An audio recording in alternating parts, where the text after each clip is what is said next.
Bienvenue dans cette nouvelle édition du QG News. Au sommaire, la Libye fait un pas de plus vers une véritable sortie de crise. Le Parlement libyen a approuvé le gouvernement du Premier ministre par intérim Abdelhamid Dbeibah ce mercredi 10 mars. L'équipe gouvernementale aura pour principale mission l'organisation des élections prévues pour décembre 2021. Le ministre d'État Kalzebe Pahimi Debé a installé ce 10 mars le Conseil présidentiel pour l'amélioration du climat des affaires au Tchad, la concrétisation d'une promesse du chef de l'État faite en octobre 2018. Et puis, l'élection du président de la Confédération africaine de football se tient ce vendredi 12 mars à Rabat, au Maroc. Le résultat est déjà connu, Patrick Motsepe étant l'unique candidat en lice. Mais avant de développer ces titres, 8 mois après le décès d'Amadou Gon Coulibaly, la Côte d'Ivoire perd un nouveau Premier ministre. Ahmed Bakayoko est décédé ce mercredi 10 mars à 56 ans dans un hôpital en Allemagne des suites d'un cancer. Pilier du régime du président Alassane Ouattara, Ahmed Bakayoko avait été nommé Premier ministre en juillet 2020, 3 mois avant l'élection présidentielle et 3 semaines après la brusque disparition d'Amadou Gon Coulibaly, dont il assurait l'intérim. Nombreux sont ceux qui le voyaient comme un possible successeur d'Alassane Ouattara. 4 jours avant sa mort, il avait été largement réélu député dans son fief de Séguéla, au nord du pays, aux législatives du 6 mars dernier. Les législateurs libyens ont confirmé ce mercredi 10 mars un gouvernement nouvellement nommé dans l'espoir qu'il contribuera à unifier le pays divisé et ravagé par la guerre depuis la révolution de 2011. Le gouvernement du Premier ministre désigné Abdelhamid Dbeibah remplace 2 administrations rivales, l'une basée à l'est et l'autre à l'ouest, qui se disputent le pouvoir en Libye depuis plusieurs années. Selon la feuille de route négociée par l'ONU, le mandat du gouvernement Dbeibah durera jusqu'à la tenue des élections le 24 décembre 2021. Aïssa Toubari. En Libye, les lignes semblent bouger. Le nouveau gouvernement a obtenu mercredi 10 mars la confiance du Parlement à l'issue d'un vote crucial pour l'avenir du pays. Après 2 jours d'intenses débats, le Parlement élu a approuvé l'équipe gouvernementale formée par le Premier ministre Abdelhamid Dbeibah. Un gouvernement qui aura la lourde tâche d'unir le pays en vue de l'organisation des élections dont la date a été fixée au 24 décembre. Et je pense finalement le gouvernement va avoir la confiance parce qu'il y a 2 raisons. La première raison, que le chef de gouvernement ait ouvert la porte pour tous les demandes de postes gouvernementaux aux députés. Il a acheté la plupart des députés par les données des postes ministériels. Et la deuxième chose, les députés savent bien et le Parlement savent bien, si ils ne donnent pas la confiance au nouveau gouvernement, qui était un gouvernement de tutelle internationale, alors ce rôle législatif va aller au comité de 75 qui était choisi par la représentante des Nations Unies à Libye. Le gouvernement a été approuvé par 121 voix sur les 132 députés présents. Les législateurs libyens étaient réunis depuis lundi 8 mars pour la première fois depuis des années. La confirmation est intervenue après que le chef du gouvernement, Abdelhamid Dbeibah, né d'un processus parrainé par les Nations Unies, a présenté la semaine dernière son projet de cabinet au président Aguila Saleh. Il y a plusieurs défis, mais je pense que le plus important défi pour le gouvernement, de faire unifier tous les postes gouvernementaux et surtout unifier l'armée qui est toujours divisée, qui est toujours en état de guerre en fait. Bien sûr, il y a le défi de la vie quotidienne des Libyens qui est dégradée depuis 10 ans. Donc il faut travailler davantage pour améliorer les conditions de vie des Libyens. Et la troisième, bien sûr, préparer le pays aux élections législatives et présidentielles. Le gouvernement proposé par le Premier ministre, secondé par 2 vice-premiers ministres, un de Cyrénaïque Est et un du Fezzan Sud, est composé de 33 portefeuilles, qui, selon lui, sont représentatifs des différentes zones géographiques de la Libye. Le chef de l'État, Teodoro Obiang Mbasogo, a mis en place un fonds initial de 10 milliards de francs CFA en réponse à la catastrophe survenue au camp militaire de Nkwantoma à Bata le 7 mars. Le bilan des explosions survenues dans la capitale économique de la Guinée équatoriale s'est alourdi à 105 morts. La ville a d'ailleurs été déclarée zone sinistrée et 3 jours de deuil national ont été décrétés. Corinne Kamse. Ce sont désormais des décombres qui jonchent le sol, ici au camp militaire de Nkwantoma dans la ville de Bata en Guinée équatoriale. Après les explosions survenues le dimanche 7 mars, la ville a été déclarée zone sinistrée par décret présidentiel. Le même décret annonce la mise à disposition de 10 milliards de francs CFA comme fonds de secours pour répondre à la catastrophe. Les populations touchées ont besoin de solutions urgentes, telles qu'un logement décent, de la nourriture, des médicaments et une assistance psychologique pour les enfants orphelins, les veufs, les veuves et tous ceux qui ont perdu leurs proches. Le gouvernement devrait loger les personnes touchées, par exemple dans les nombreux hôtels de la ville de Bata qui, d'ailleurs, ne sont pas actifs en raison de la crise économique et sanitaire. Le dernier bilan établi par les officiels du pays fait état de 105 morts, 615 blessés de divers degrés de gravité, dont 299 qui restent internés dans différents centres sanitaires de la ville de Bata. Par ailleurs, l'évaluation de l'impact sur les infrastructures se poursuit, mais déjà, il est visible que les dégâts sont importants. L'onde de choc des explosions s'est étendue dans les quartiers environnants du camp militaire, occasionnant plusieurs destructions d'habitations. L'impact de cette catastrophe sur la population sera extrêmement négatif. Sur le plan socio-économique, la pauvreté dans le pays augmentera si le gouvernement n'est pas en mesure d'indemniser équitablement les victimes. Au plus d'une centaine de morts recensés à ce jour, d'autres dont les corps se rétablissent lentement, peuvent s'agiter. Et les maisons détruites, les petites entreprises perdues, les taxis incendiés qui alimentaient leurs propriétaires, tout cela a été le résultat d'un effort de toute une vie.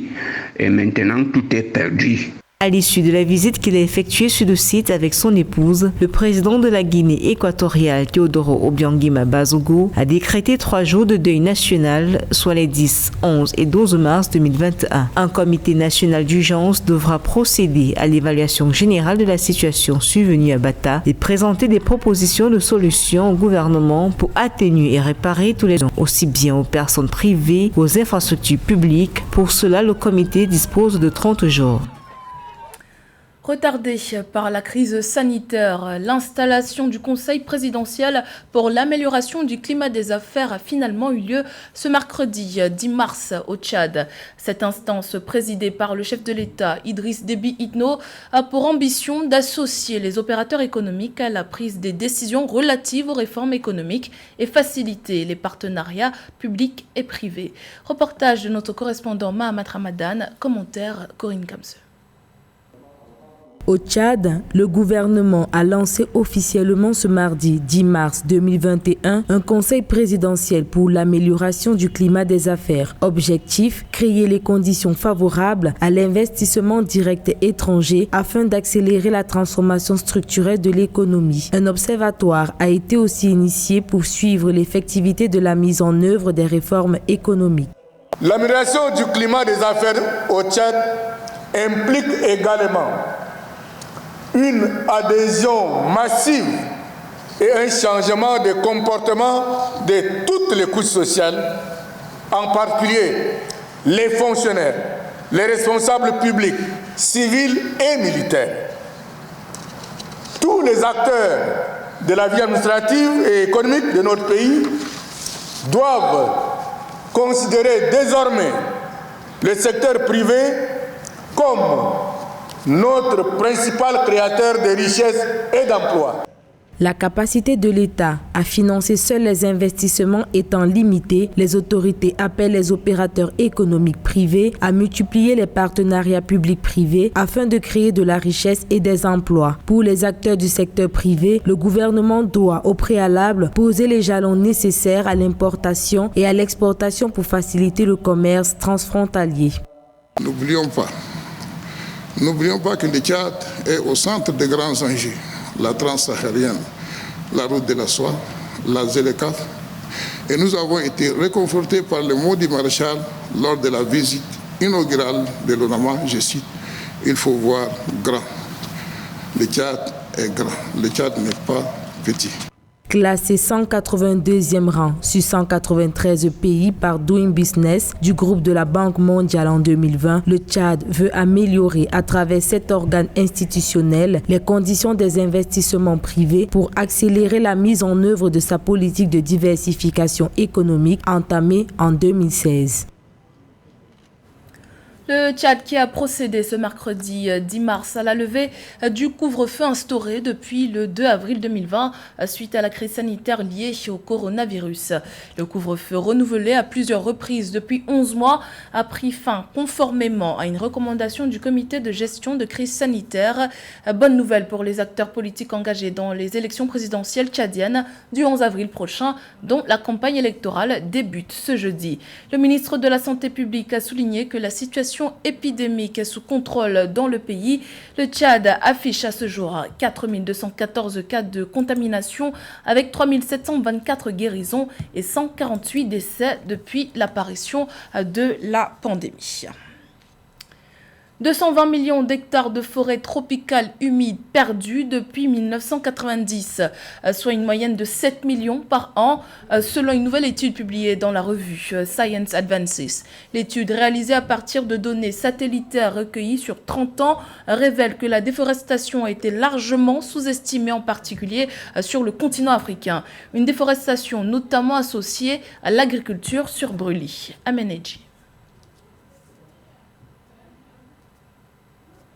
Une étude récemment publiée dans la revue Science Advances par une équipe de scientifiques présente 30 années de données satellitaires sur les perturbations du couvert forestier tropical dans le monde. 220 millions d'hectares de forêts humides auraient été perdus depuis 1990 à cause des activités humaines et de la déforestation, de plus en plus sous-estimée sur le continent africain. Bien évidemment, il y a des raisons de s'inquiéter, puisqu'on se retrouve face à un véritable paradoxe, à savoir, d'un côté, il y a une nécessité de préserver les forêts pour pouvoir lutter efficacement contre les changements climatiques, et de l'autre, une déforestation avancée ou accrue qui diminue les potentialités des États à pouvoir lutter contre les gaz à effet de serre. Outre la perte d'hectares de forêt, l'étude met en avant que les forêts tropicales qui subsistent sont dégradées surtout en raison de l'exploitation du bois, des feux de faible ampleur et des perturbations comme les tempêtes. En 2020, il reste 1070 millions d'hectares de forêts tropicales humides dans le monde contre 1290 millions d'hectares en 1990. Alors la solution serait de mettre en place ou de renforcer les politiques et les stratégies visant à lutter efficacement contre la déforestation, à restaurer les forêts dégradées et surtout à amplifier le boisement et le reboisement des massifs forestiers, ce qui va dans le sens de l'intérêt de la préservation des écosystèmes. Entre 2015 et 2020, on estime que le taux de déforestation s'élève à 10 millions d'hectares par an. C'est certes 6 millions d'hectares de moins qu'en 1990, mais ces chiffres devront encore être considérablement améliorés afin d'éviter la catastrophe. Le feuilleton des élections à la CAF connaîtra un dénouement ce 12 mars. Des élections qui auront fait couler beaucoup d'encre. Le vote aura lieu à Rabat au Maroc. Un vote facile pour l'Assemblée générale élective de la Confédération africaine de football, car il reste un seul candidat en lice, le milliardaire sud-africain Patrice Motsepe. José Douglas. C'est sans surprise que le milliardaire sud-africain Patrice Motsepe sera élu président de la CAF, la Confédération africaine de football, pour un mandat de 4 ans. Les tractations se sont déroulées en coulisses avec la présence des émissaires de la CAF fin février 2021 à Rabat et sous la pression de la FIFA. Tous les autres candidats ont renoncé à la bataille, même si certains ont émis des réserves sur la manière dont les choses se sont déroulées. Ce qui se passe n'est pas trop démocratique. On impose aux électeurs un schéma. Qui vous dit qu'ils sont preneurs ? Je consulte, j'explique à ceux qui me soutiennent, tant en Côte d'Ivoire qu'au niveau international. Il y a eu une réunion à Rabat, mais ce qui compte, c'est ce que pensent les votants. Les autres protagonistes, Augustin Senghor pour le Sénégal et Ahmed Yahya pour la Mauritanie, ont aussi renoncé à se présenter pour le scrutin de ce vendredi 12 mars afin de laisser le siège à Patrice Motsepe qui a le soutien de Gianni Infantino, président de la FIFA. On va dire d'abord tout ça pour ça, quoi. Donc nous, les Africains, on sait très bien qu'on a beaucoup de problèmes dans notre football à tous les échelons. Je parle de la formation, je parle des catégories, je parle de la restructuration de notre football, l'infrastructure qui est vétuste. Et on attendait un renouveau. Je parle que ces 4 ou ces 5 candidats. Je sais que le dernier passage de Infantino sur notre continent était pour beaucoup de choses. C'est la capitale marocaine Rabat qui abritera cette assemblée générale élective de la Confédération africaine de football. Sauf coup de théâtre, nous devrions retrouver autour de Patrice Motsepe tous les anciens candidats à des postes importants. Les pays anglophones et hispanophones du continent souhaitaient aussi un équilibrage au sein de l'instance après le règne du Camerounais Issa Hayatou de 1988 à 2017, presque 30 ans, et la présidence de M. Ahmad Ahmad 2017 à 2021, et banni de toute activité liée au football pour détournement de fonds et condamné à 185 000 € d'amende et dont le TAS a retardé sa décision de le rétablir dans ses droits. L'objectif principal reste que le football africain se développe tant chez les femmes que chez les hommes et que nous ayons encore plus de nations qui nous représentent lors des grandes compétitions internationales. C'était le journal de la rédaction. Merci pour votre fidélité. Dans un instant, une nouvelle édition de l'actualité sur Africa 24.